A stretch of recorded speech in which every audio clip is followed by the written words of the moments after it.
9 minutes. Colossus being a lot easier to use, so I'd maybe go for Colossus 100% of the time.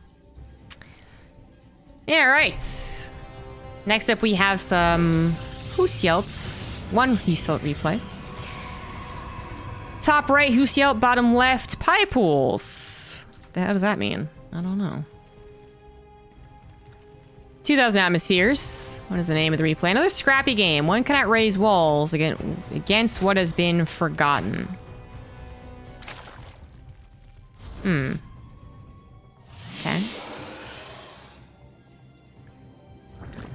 We'll see what that means.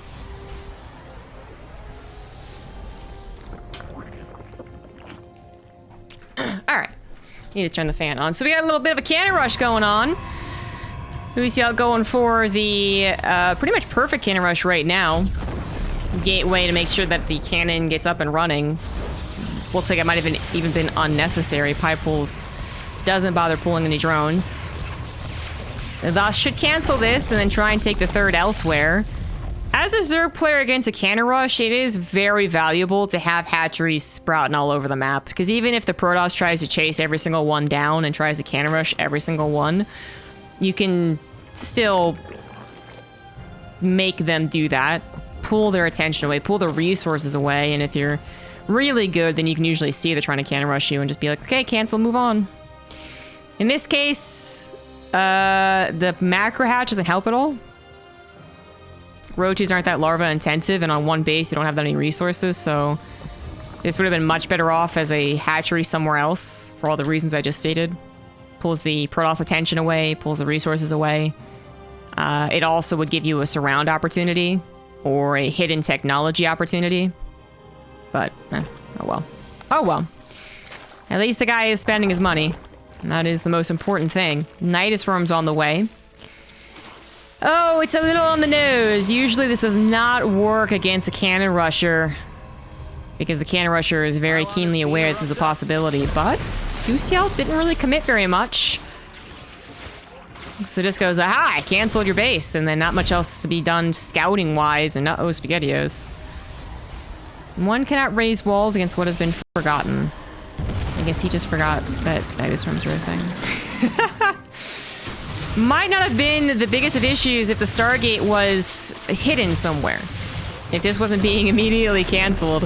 If it was the natural, you know, I think this actually could have still been a hold because it's just so few units, but it's not a lot of production without that Void Ray.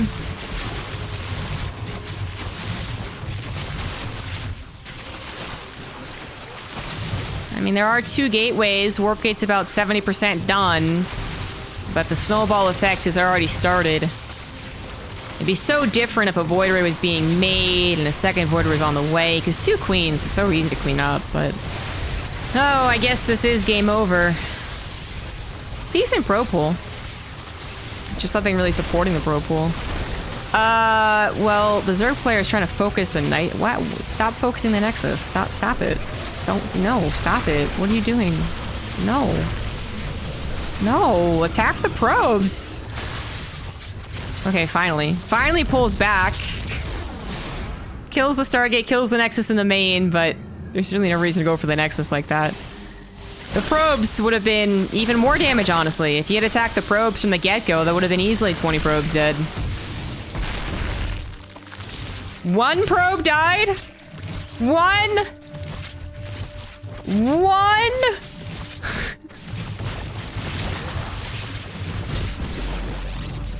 That's insane. Husielt also taking a leaf out of the Zerg's notebook. Taking a leaf, taking a page. Taking a page out of the Zerg's notebook, just expands elsewhere.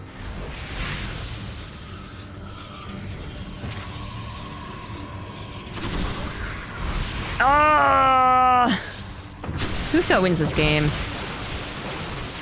4 Ravagers is actually pretty easily focus fire. Just need to wait for a couple more Stalkers. Ooh, shield battery as well is very, very helpful. Another shield battery is on the way. Nexus should still be okay, because the shield batteries could always recharge the shields. Even if Pie Pools wanted to play the micro game. The Zerg player knows about this other Nexus, but isn't gonna do anything about it, not for now anyways. Queen's busy targeting an assimilator when they could be back home injecting. Or creep spreading. There we go. Pulls back because of the adept by the looks of things. Adept gets one drone, so they're even on workers lost. How about that? Another night. No, don't. Okay, another Nydus worm. All right. Still not quite enough stalkers. Especially since they have to pull away from the shield battery every time they go to engage the high grounds. I feel like if you could just get to 8 stalkers, this would be a victory, but we're just always a little bit shy.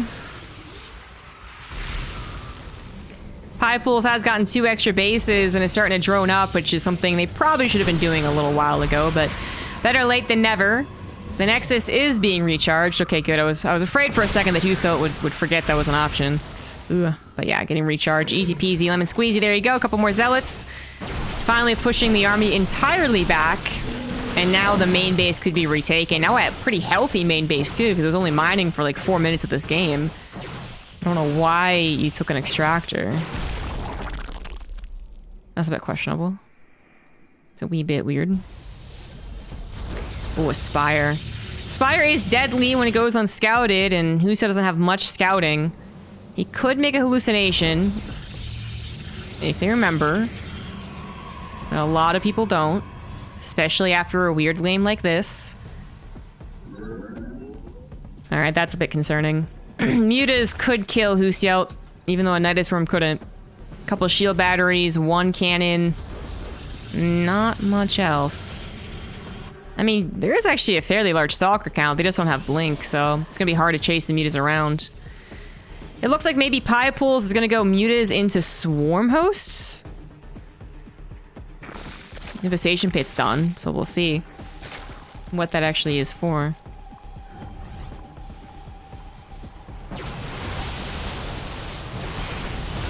Unfortunately, the mutas choose the exact wrong base to go to.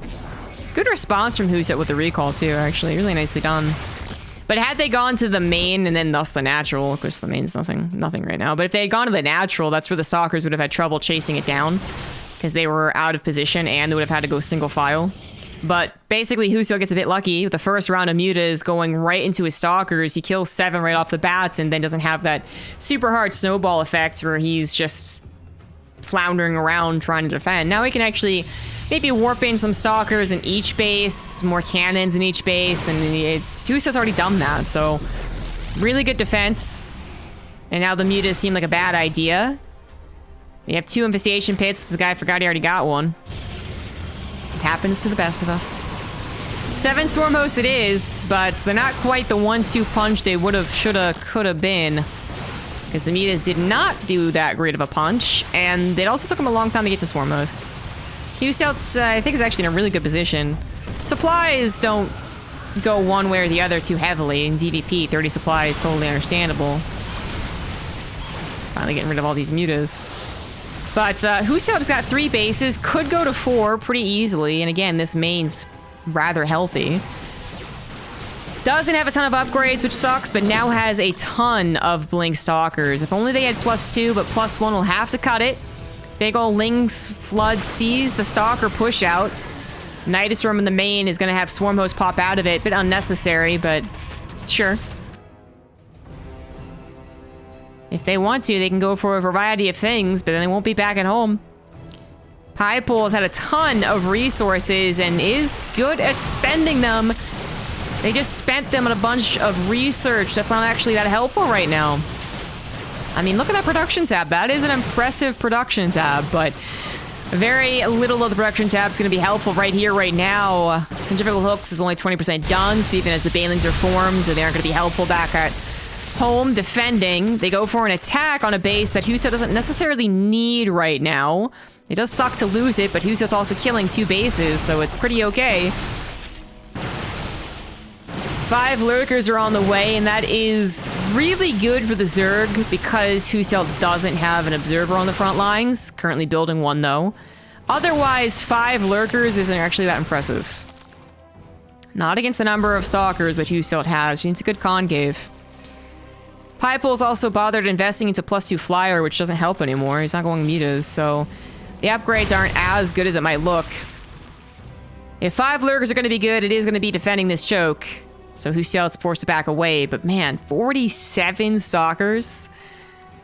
At least with +1. That's feisty. Piepools is going for a lot of attack, going to destroy Husiel's economy, both in a natural with the Swarm Host, Locust, as well as the 4th base with the Banelings and Lings.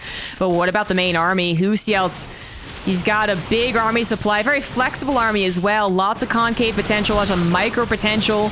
And Piepools apparently has 100 supply, but I don't know where the hell it is. It's quickly disappearing anyways. That big old concave with the single observer not going to be focused fire. No overseer for Piepools to even try that. Means that Husiel might be winning this base trade. A couple of Vipers aren't going to be able to support anything.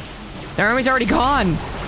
I think some of the armies in the Nydus Swarm, yeah, the Swarm Hosts are inflating that army supply and they're not being used. They're coming out now. They do have the Locust, but the Blink Stalkers will simply blink away. And all this does is buy Piepools time. If he had 2,000 in the bank, at that time might be the exact reason why he wins, but Piepools is out of cash. So is Husiel, but the Blink Stalkers might just do it. So the Guardian Shield to help out against the Locusts, and just the Force Fields to block them out entirely. The Lings won't be able to cut it, even though they have 1-1 at this point. They're not going to get that grid of us around. There's not that many Lings. And Husiel, it's definitely a fun game.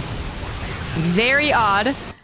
And also a very odd ending. You gotta say that. That's a head scratcher right there.